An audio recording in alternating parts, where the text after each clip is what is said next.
நம் ஆண்டவர் இயேசு கிறிஸ்துவின் நாமத்தினால் மகிழ்ச்சியும் சமாதானமும் நம் அனைவரோடும் இருப்பதாக. 2 தீமோத்தேயு 3:10-17 முடிய.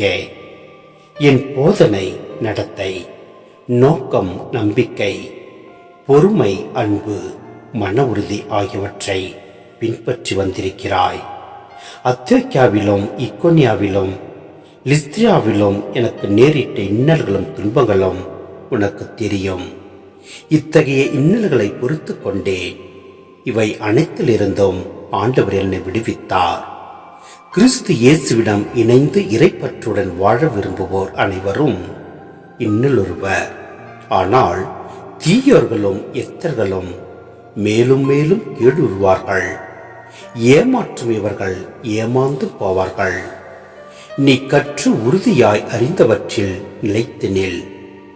யாரிடம் கற்றாய் என்பது உனக்கு தெரியுமே.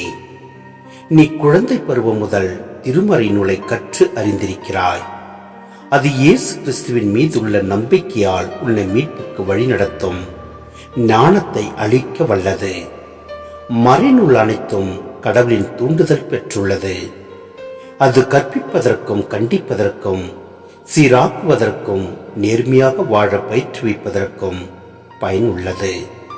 இவ்வாறு கடவுளின் மனிதர் தேர்ச்சி பெற்று நற்செயல் அனைத்தையும் செய்ய தகுதி பெறுகிறார்.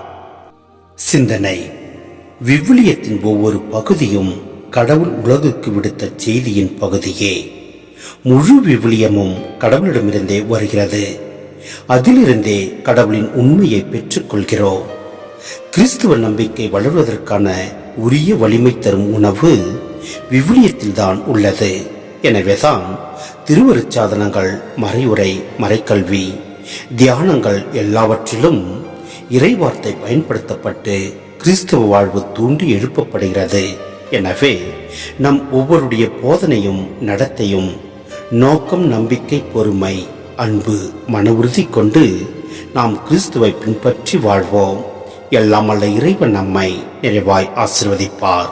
ஆமென்.